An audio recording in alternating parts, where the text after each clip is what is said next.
Hello दोस्तों, स्वागत है आपका हमारे यूट्यूब चैनल एक्स्ट्रा क्लासेस में। दोस्तों, आज की कक्षा में हम पढ़ेंगे संज्ञा।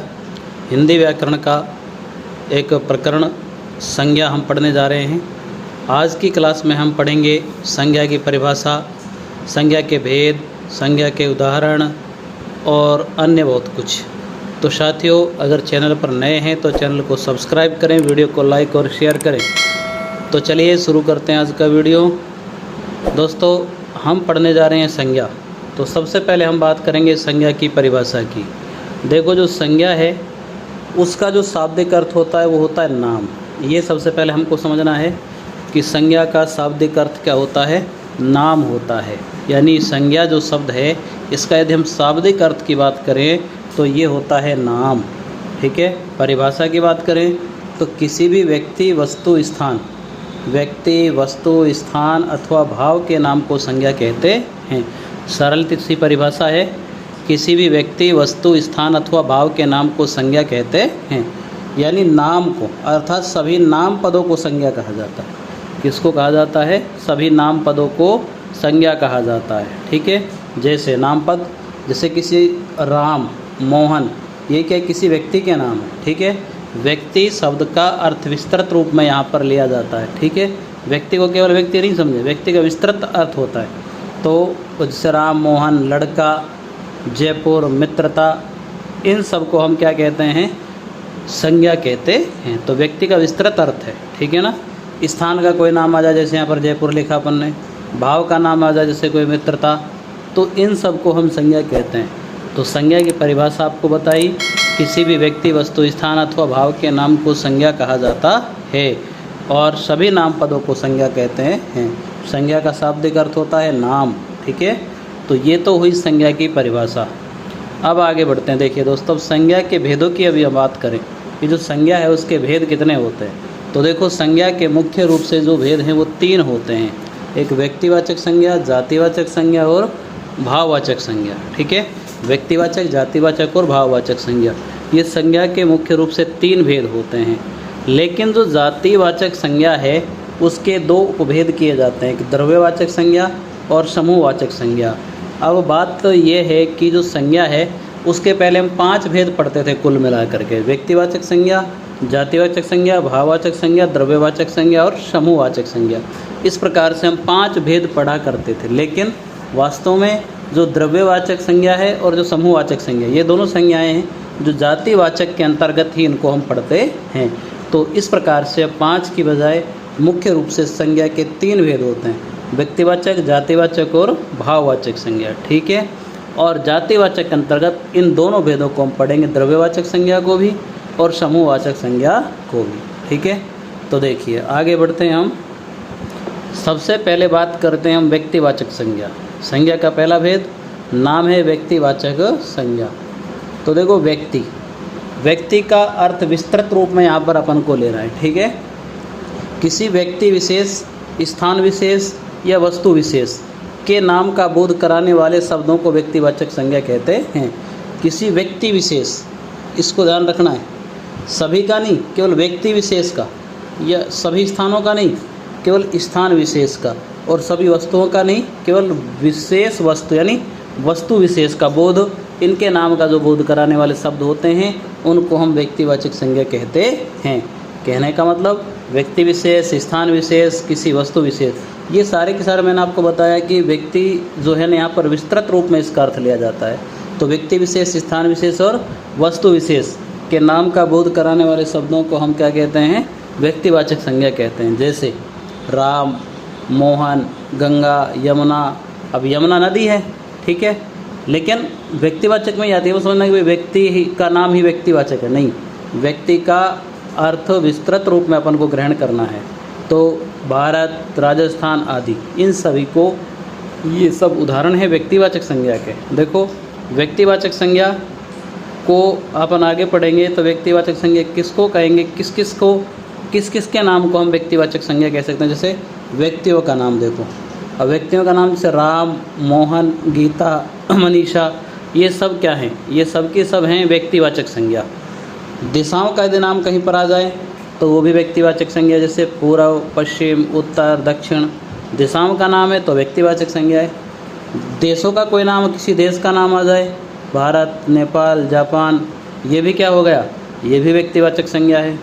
राष्ट्रीय जाति, इनका कोई नाम आ, जैसे राष्ट्रीय जाति का मतलब किसी देश में रहने वाले लोग, तो जैसे भारत में रहने वालों को भारतीय कहा जाता है, ठीक है। ये जाति हो गई भारत की एक जाति, भारत के लोग एक जाति भारतीय। जापान के लोगों की जापानी, अमेरिकन, पाकिस्तानी, इस प्रकार से राष्ट्रीय जातियों का नाम जो होता है वो व्यक्तिवाचक संज्ञा होती है। और किस किस को हम व्यक्तिवाचक संज्ञा के अंतर्गत लेते हैं, देखो नदियों का नाम कहीं पर आ जाए, किसका नाम, नदियों का नाम, जैसे गंगा, ब्रह्मपुत्र, वोल्गा, कृष्णा, कावेरी, सिंधु, तो नदियों का नाम विशेष है ये, ठीक है। तो इसको भी हम क्या कहते हैं, व्यक्तिवाचक संज्ञा कहते हैं। पर्वतों का कोई नाम आ जाए, जैसे हिमालय, विंध्याचल, अलकनंदा, कराकोरम, ये सब पर्वतों के नाम हैं, तो इनको व्यक्तिवाचक संज्ञा। और किसी नगर का नाम आ जाए, चौक का नाम आ जाए, सड़क का नाम आ जाए, उसको भी हम क्या कहते हैं, व्यक्तिवाचक संज्ञा के अंतर्गत। जैसे वाराणसी किसी नगर का नाम है, गया, चांदनी चौक किसी चौक का नाम आ गया, हरिश्चंद्र रोड रोड का नाम आ गया, अशोक मार्ग, ठीक है। तो नगरों, सड़कों, चौकों, इनके नाम को भी व्यक्तिवाचक संज्ञा के अंतर्गत लिया जाता है। पुस्तकों तथा समाचार पत्रों के नाम, भाई पुस्तक का नाम आ जाए, समाचार पत्र का नाम आ जाए, जैसे रामचरितमानस, ऋग्वेद, धर्मयुग, इंडियन नेशन, आर्यावर्त, यदि ऐसा नाम कोई आता है पुस्तक का, समाचार पत्र का, तो उसको भी हम व्यक्तिवाचक संज्ञा कहते हैं। अब आगे देखिए, ऐतिहासिक युद्ध और घटनाओं का नाम। अगर ऐतिहासिक युद्ध या घटनाओं का नाम आता है, जैसे पानीपत की पहली लड़ाई, ये ध्यान रखना अपन को, पानीपत की पहली लड़ाई ये व्यक्तिवाचक है। अगर आ जाए पानीपत की लड़ाई, तो पानीपत की लड़ाई, पानीपत की एक लड़ाई नहीं हुई थी, ठीक है, पानीपत की कई लड़ाई हुई, तो फिर वो जातिवाचक में आएगा। लेकिन अब विशेष, केवल विशेष का बोध कराए, नहीं जिसका नाम ले जा रहा है केवल उसी का बोध कराए, तो वे व्यक्तिवाचक है। जैसे पानीपत की पहली लड़ाई तो ये व्यक्तिवाचक है। सिपाही विद्रोह, अक्टूबर क्रांति, ठीक है, तो ये ऐतिहासिक और घटनाओं के नाम हैं। दिनों महीनों के नाम, दिनों का नाम आ जाए, महीने जैसे अक्टूबर, मई आ गया, महीनों का नाम अक्टूबर, जुलाई, सोमवार, मंगलवार, दिन का नाम आ गया, ठीक है। दोस्तों अब हम पढ़ते हैं संज्ञा का दूसरा प्रकार, जिसका नाम है जातिवाचक संज्ञा। तो देखिए, जातिवाचक संज्ञा किसे कहते हैं, जो शब्द किसी व्यक्ति, वस्तु या स्थान की संपूर्ण जाति का बोध कराते हैं, उन शब्दों को जातिवाचक संज्ञा कहते हैं। अपन को ध्यान रखना है, संपूर्ण जाति, ये जो जातिवाचक संज्ञा है, इसमें जो शब्द आते हैं वो संपूर्ण जाति का बोध कराते हैं। किसकी संपूर्ण जाति, व्यक्ति की, वस्तु की या स्थान की, इन सब की जो संपूर्ण जाति होती है उसका जो बोध कराते हैं वो शब्द क्या कहलाते हैं, जातिवाचक संज्ञा कहलाते हैं। यानी कि वे शब्द किसी व्यक्ति, वस्तु या स्थान की संपूर्ण जाति का बोध कराते हैं, उन शब्दों को जातिवाचक संज्ञा कहते हैं। जैसे देखो, वस्तु है, मान लो जैसे टेबल की बात करें हम, तो टेबल क्या है, एक जातिवाचक संज्ञा शब्द है। क्यों, क्योंकि टेबल में, टेबल बोलने पर टेबल की जो समस्त प्रकार की टेबलें होती हैं उनके बारे में बोध होता है। कुर्सी, अब हम कुर्सी बोलेंगे तो कुर्सी शब्द से सभी प्रकार की कुर्सियों की बात होती है।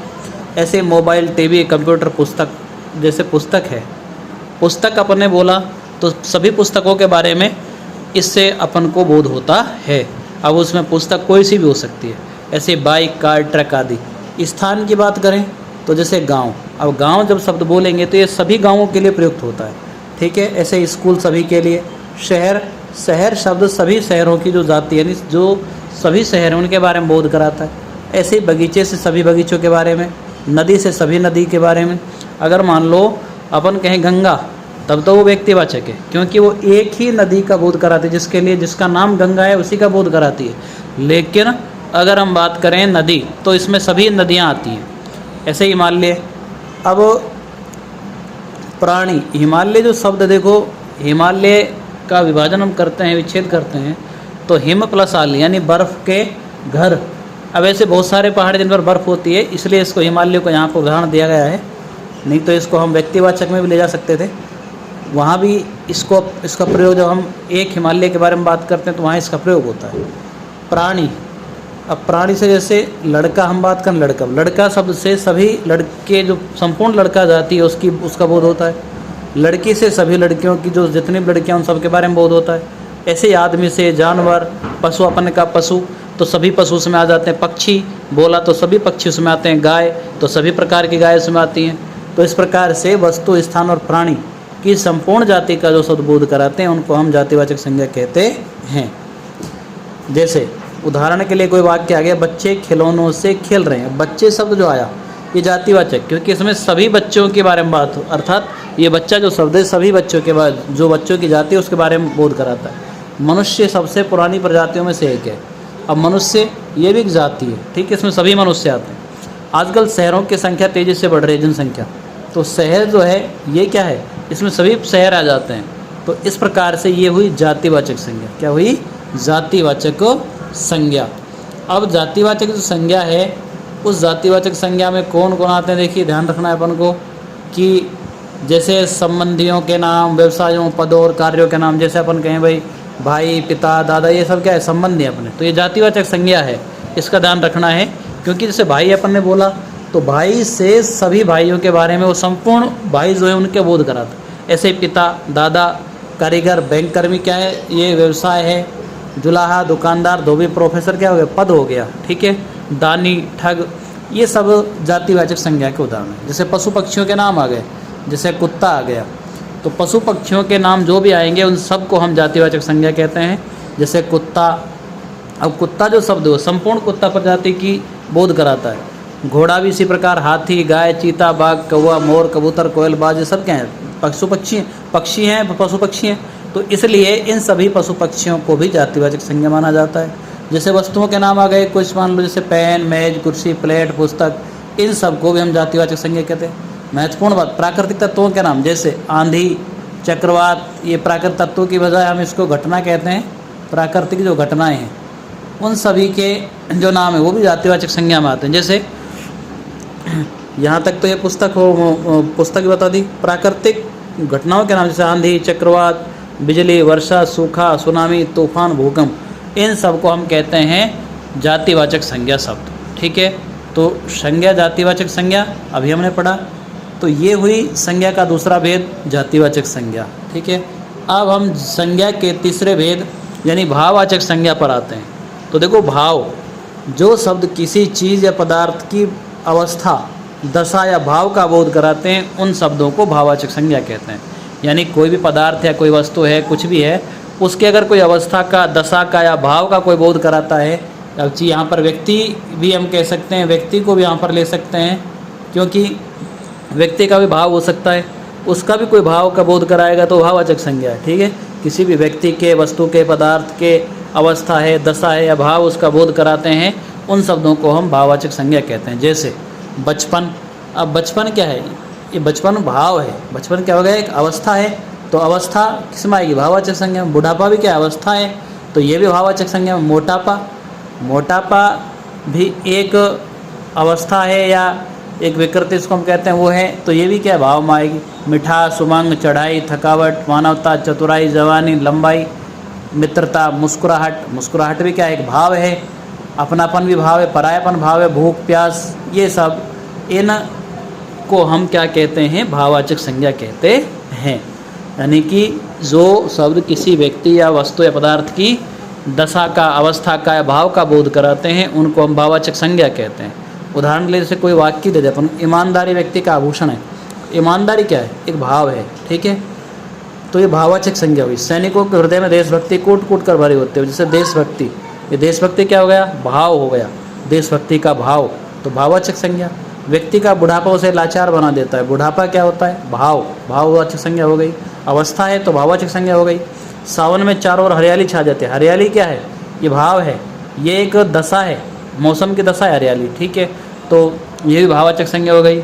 माँ के मातृत्व की तुलना किसी और से नहीं की जा सकती, मातृत्व ये क्या है, एक भाव है, ठीक है।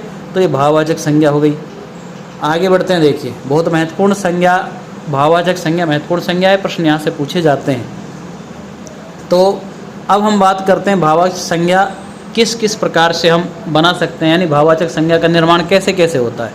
तो ध्यान रखना है कि भाववाचक संज्ञा हम 5 प्रकार से बनाते हैं। किस प्रकार से बना सकते हैं, 5 प्रकार से भाववाचक संज्ञा बनाई जा सकती है। यानी 5 प्रकार के जो शब्द हैं उन शब्दों में कुछ परिवर्तन करके, कुछ जोड़ करके, कुछ घटा करके हम भाववाचक संज्ञा का निर्माण कर सकते हैं। जैसे एक तो जातिवाचक संज्ञा से भी हम भाववाचक संज्ञा बना सकते हैं, सर्वनाम से भी भाववाचक संज्ञा बना सकते हैं, विशेषण से बना सकते हैं, क्रिया से बना सकते हैं और अव्यय से बना सकते हैं। तो इस प्रकार 5 प्रकार के इन शब्दों से हम क्या बना सकते हैं, भाववाचक संज्ञा बना सकते हैं, उनका निर्माण कर सकते हैं। जैसे नंबर 1 हम बात करें, अब जातिवाचक संज्ञा से भाववाचक संज्ञा, जातिवाचक संज्ञा होगी उससे भाववाचक संज्ञा बनाएंगे। जैसे मित्र, अब मित्र क्या है, मित्र जातिवाचक संज्ञा है, लेकिन उसमें हमने ता प्रत्यय जोड़ दिया मित्रता, तो ये हो गया भाववाचक संज्ञा। ठीक है। ऐसे पशु, पशु क्या है, जातिवाचक संज्ञा है, ता जोड़ दिया पशुता, ये क्या हो गई, भाववाचक संज्ञा। धनुज, धनुज क्या है, एक जातिवाचक संज्ञा शब्द है, धनुजता ये हो गया। नारी क्या है, नारी जातिवाचक है, नारित्व ये क्या हो गई, भाववाचक संज्ञा। जैसे पुरुष, पुरुष में पुरुषत्व कर दिया तो भाववाचक हो गया। पंडित क्या है, जातिवाचक संज्ञा है, पांडित्य भाव हो गया। सेवक क्या है, जातिवाचक संज्ञा है, सेवा क्या होगा, सेवा का भाव होता है। भाई क्या है, एक जातिवाचक संज्ञा है, हमने अभी पढ़ा है कि जितने भी संबंध होते हैं अपने रिश्ते नाते जो होते हैं वो सारे क्या आते हैं, जातिवाचक संज्ञा में आते हैं। तो भाई, भाईचारा क्या, भाईचारे का भाव होता है। तो ये जातिवाचक संज्ञा से भाववाचक संज्ञा बनाई हमने। अब दूसरी प्रकार का हम देखते हैं कि सर्वनाम से भाववाचक संज्ञा कैसे बनती है। अब हम सर्वनाम से बनाएंगे भाववाचक संज्ञा। तो देखो सर्वनाम शब्द, जैसे अपना सर्वनाम शब्द है, अपना में अपन ने अपनापन कर दिया, तो अपनापन का क्या होता है, भाव, अपनेपन का भाव होता है, तो भाववाचक संज्ञा होगी। मम यानी मेरा, ये हो गया सर्वनाम। इसमें ममता, ममत्व ये क्या हो गया, भाव, ममता का भाव, ममत्व का भाव, तो ये हो गया अपना भाववाचक संज्ञा। निज, सर्वनाम शब्द, निजत्व ये भाव हो गया, निजत्व का भाव, तो भाववाचक संज्ञा। इस प्रकार हम सर्वनाम शब्दों से भाववाचक संज्ञा का निर्माण करते हैं। तीसरा जो प्रकार है, तीसरे प्रकार से बनाए क्रिया से भाववाचक संज्ञा बनाना, यानी क्रिया से भाववाचक संज्ञा बनाना। तो देखो जो क्रिया शब्द, जैसे हारना, हारना क्या हो गई, क्रिया शब्द हो गए। हारना से हार बना दिया हमने, हार। अब हार क्या है, भाव, हार का भाव होता है।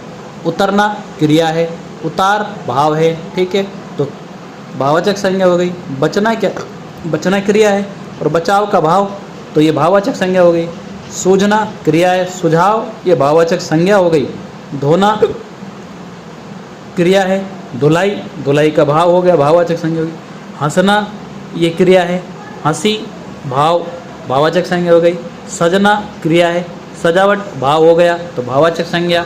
बिकना क्रिया है, तो बिक्री भाववाचक संज्ञा। लिखना से बना दी लिखाई, भाववाचक संज्ञा हो गया।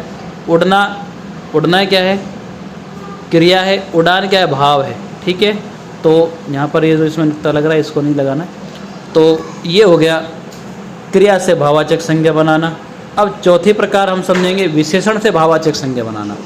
विशेषण से भाववाचक संज्ञा किस प्रकार बनाएं, देखो विशेषण क्या होते हैं, जो संज्ञा सर्वनाम की विशेषता बताते हैं वो विशेषण होते हैं। जैसे चतुर, चतुर क्या है, विशेषण है। चतुराई, चतुर से बना चतुराई, ये भाववाचक संज्ञा, चतुराई का भाव होता है तो भाववाचक संज्ञा। लंबा से बना दिया लंबाई, भाववाचक हो गई। ठंडा क्या है, विशेषण है, ठंडाई क्या हो गई, भाववाचक संज्ञा। मूर्ख क्या है, विशेषण है, मूर्खता क्या हो गई, भाव हो गया, तो भाववाचक संज्ञा बन गया। बुरा क्या है, बुरा विशेषण होता है और बुराई भाववाचक संज्ञा बना दी। सुंदर क्या होता है, विशेषण, सुंदरता क्या हो गई, भाववाचक संज्ञा।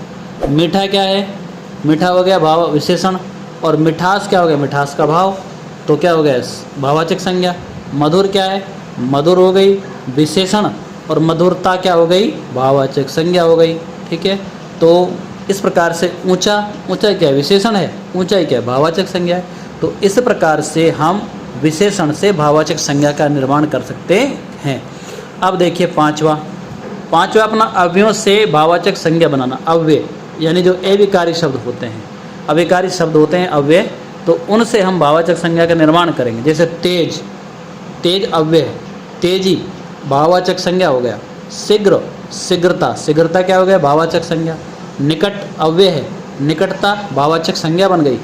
बहुत, बहुत क्या है, अव्यय, और बहुतायत क्या हो गया, भाववाचक संज्ञा। जल्दी, जल्दी क्या है, अव्यय है, और जल्दबाजी क्या हो गई, भाववाचक संज्ञा। देर अव्यय है और देरी भाववाचक संज्ञा हो गई। मना अव्यय है, मना ही क्या हो गया, मना ही हो गया भाववाचक संज्ञा। नीचे ये क्या है, नीचे है अव्यय, और निचाई क्या हो गई, भाववाचक संज्ञा। समीप ऐसे ही, समीप अव्यय है और समीपता ये हो गया भाववाचक संज्ञा। दूर अव्यय है तो दूरी, दूरी हो गई भाववाचक संज्ञा। धिक् क्या है, धिक् है अव्यय और धिक्कार है भाववाचक संज्ञा। तो इस प्रकार से हम अव्ययों से भाववाचक संज्ञा का निर्माण कर सकते हैं। साथियों, अब हम आपको दो प्रकार की संज्ञा और बताएंगे, यानी कि जो जातिवाचक संज्ञा के अंतर्गत आती हैं, समूहवाचक संज्ञा और द्रव्यवाचक संज्ञा। तो इनको हम अलग से पढ़ रहे हैं। देखो, हमने जातिवाचक संज्ञा पढ़ी, उसी के अंतर्गत ये भी आ जाती हैं, लेकिन अब हम इनको अलग से भी पढ़ लेते हैं। देखो, समूहवाचक संज्ञा, जैसे इसका नाम है समूह, यानी कि जिस संज्ञा से वस्तु अथवा व्यक्ति के समूह का बोध होता है। किसका बोध होता है, समूह का बोध होता है। अब हमने जो जातिवाचक संज्ञा पढ़ी उसमें क्या पढ़ा, उसमें भी यही पढ़ा कि संपूर्ण जाति का बोध कराती है। ठीक है, तो समूहवाचक संज्ञा भी जातिवाचक के अंतर्गत ही आती है, लेकिन अब इसको अलग से पढ़ रहे हैं। देखो, समूह का बोध हो उसे समूहवाचक संज्ञा कहते हैं। जैसे व्यक्तियों का समूह है कोई, सभा, अब सभा क्या है, व्यक्तियों का समूह, तो समूहवाचक संज्ञा बोल दिया। अगर समूहवाचक नहीं तो फिर जातिवाचक तो है ही। दल, दल भी एक समूह है, गिरोह भी समूह होता है। वस्तुओं का समूह, जैसे गुच्छा, अब गुच्छा भी क्या है, गुच्छा भी एक समूह होता है। जैसे कुंज, कुंज भी एक समूह होता है, बहुत सारी लताओं का कुंज। ठीक है, मंडल भी क्या है, बहुत सारे सदस्य उसमें होते हैं। गोद, ये सब क्या है कि ये समूह हैं। तो अगर वस्तु अथवा व्यक्ति का कोई समूह होता है तो उसको हम समूहवाचक संज्ञा कहते हैं। और एक है द्रव्यवाचक संज्ञा। देखिए, द्रव्यवाचक संज्ञा क्या होती है, जिस संज्ञा से नाप तोल वाली वस्तु का बोध हो उसे द्रव्यवाचक संज्ञा कहते हैं। अब इसमें अपन को विशेष प्रकार से ध्यान रखना है कि जितने अपने जो धातु हैं, तरल हैं, पदार्थ हैं, उन सबका ये बोध कराने वाले द्रव्य हैं। जैसे इस संज्ञा का सामान्यतः, एक बात ध्यान रखनी, इस संज्ञा का सामान्यतः बहुवचन नहीं होता, ये ध्यान रखनी है, यानी एक वचन में ही होती है हमेशा। जैसे लोहा, सोना, चांदी, दूध, पानी, तेल, तेजाब इत्यादि, ये सब नाप तोल वाली वस्तुएं हैं। दूसरी, ये द्रव्य यानी पदार्थ हैं, अर्थात धातु हैं, पदार्थ हैं, तरल हैं, इन सबको हम द्रव्यवाचक संज्ञा कहते हैं। तो इनका विषय, अगर लोहा, सोना, चांदी, दूध, पानी, तेल, तेजाब इत्यादि ऐसे शब्द कहीं आते हैं, उनको हम द्रव्यवाचक संज्ञा कहते हैं। ये संज्ञा भी जातिवाचक संज्ञा के अंतर्गत ही आती है, इसलिए लेकिन हमने इसको अलग से भी पढ़ लिया है। तो साथियों, ये थी द्रव्यवाचक संज्ञा, और इसी के साथ हमारा जो संज्ञा प्रकरण था वो समाप्त होता है। आशा है आपको समझ आया होगा। इसी प्रकार के अन्य वीडियो के लिए हमारे चैनल को सब्सक्राइब करें, वीडियो को लाइक और शेयर करें। आज के लिए इतना ही, मिलते हैं अगली कक्षा में एक नई वीडियो के साथ। तब तक के लिए धन्यवाद।